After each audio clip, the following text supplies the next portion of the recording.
Le ministre des Affaires étrangères et de la coopération internationale, Nasser Bourita, a exalté mercredi soir à la Celle Saint-Cloud le partenariat d'exception soutenu au plus haut niveau par Sa Majesté le roi Mohamed VI et le président de la République française, M. Emmanuel Macron, liant le Maroc et la France. Dans une déclaration à la presse à l'occasion d'un entretien avec le ministre français de l'Europe et des Affaires étrangères, Jean-Yves Le Drian, M. Bourita s'est réjoui de la tenue de cet entretien dans la salle du château de la Celle Saint-Cloud, où ont été signés en novembre 1955 les accords qui ont marqué la fin de l'exil de feu Sa Majesté le roi Mohamed V et de la famille royale et initié le processus de transition du Maroc vers l'indépendance. Je voudrais tout d'abord remercier Jean-Yves Le Drian pour cette invitation et surtout pour le choix de ce lieu pour nos entretiens aujourd'hui. C'est un lieu très symbolique pour la relation maroco-française. C'est un lieu qui incarne cette histoire commune et cette mémoire partagée entre le Maroc et la France et qui se renforce aujourd'hui par un partenariat d'exception soutenu au plus haut niveau par Sa Majesté le Roi et par Son Excellence le Président de la République. Les occasions de nos échanges sont multiples. Nous concertons souvent sur beaucoup de choses en marge de réunions internationales, mais également directement par téléphone.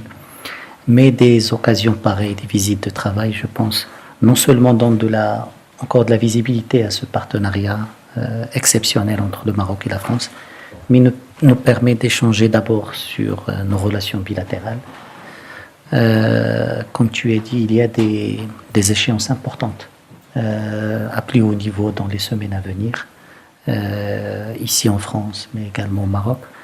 On a des échéances importantes l'année prochaine, la RHN, la visite d'État, et qui nécessite une préparation pour qu'à chaque fois de tels rendez-vous nourrissent le partenariat bilatéral, enrichissent son contenu et apportent de nouveaux acteurs pour contribuer à ce partenariat. Nous avons également des questions régionales importantes à discuter, la question libyenne, à la veille d'une réunion importante en Italie, la conférence sur la migration qui aura lieu à Marrakech en décembre prochain, la situation en Afrique, où le Maroc et la France coordonnent souvent leurs positions, mais également des questions globales, et notamment la question de la migration, la question de la lutte contre le terrorisme. Donc c'est à chaque fois un moment privilégié de pouvoir échanger avec M. Jean-Yves Le Drian, mais écouter ses appréciations sur un certain nombre de dossiers, mais au-delà, coordonner et agir si nécessaire ensemble sur la base de nos valeurs, sur la base de notre amitié, sur la base de nos intérêts dans ces différentes régions. Donc c'est avec un grand plaisir et merci pour le choix de ce lieu. Peut-être c'est la première fois que les deux ministres des Affaires étrangères marocains et français se rencontrent dans ce lieu symbolique. Et ça, c'est une idée dont je te remercie énormément. Merci beaucoup. Pour sa part, le ministre français de l'Europe et des Affaires étrangères, M. Jean-Yves Le Drian, a salué le partenariat d'exception liant le Maroc à la France, se réjouissant que son entretien mercredi soir avec M. Nasser Bourita lui permet d'avancer sur les différentes dimensions de ce partenariat, notamment en matière de lutte contre le terrorisme. Nous travaillons par ailleurs aussi à la préparation de la visite d'État du président Macron qui se tiendra en 2019 et plus largement nous allons ensemble ce soir avancer dans les différentes dimensions de notre partenariat d'exception. D'abord face au terrorisme qui a endeuillé nos deux pays.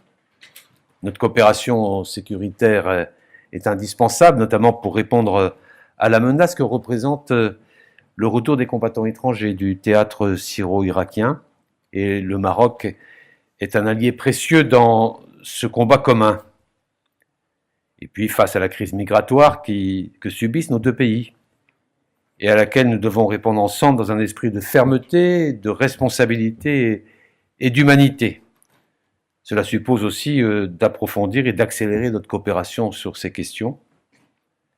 Dans le domaine de l'éducation, de l'emploi et de la jeunesse, qui sont au cœur de nos relations, parce qu'elles sont au cœur des priorités gouvernementales, que ce soit pour le gouvernement marocain comme pour le gouvernement français. Dans le domaine économique, nous devons renforcer la coopération entre nos entreprises, que ce soit en France, au Maroc, mais aussi en Afrique. Et dans les questions régionales et internationales, enfin, nous partageons la même vision de l'importance de la relation privilégiée entre l'Union européenne et le Maroc, et nous nourrissons des ambitions communes pour la Méditerranée. Nous coopérons étroitement à la résolution des crises, en particulier en Libye. Et l'ambition africaine du Royaume ouvre de nouveaux champs de coopération dont il faut parler ensemble. Donc vous le voyez, cette visite à la fois amicale, à la fois de mémoire, sera aussi une visite très dense, conforme au niveau d'ambition de notre partenariat d'exception. Merci. Avant l'entretien, M. Le Drian avait convié son hôte à découvrir, dans la salle où avaient été signés les accords de la Celle Saint-Cloud, un certain nombre de documents historiques et de photos immortalisant l'événement.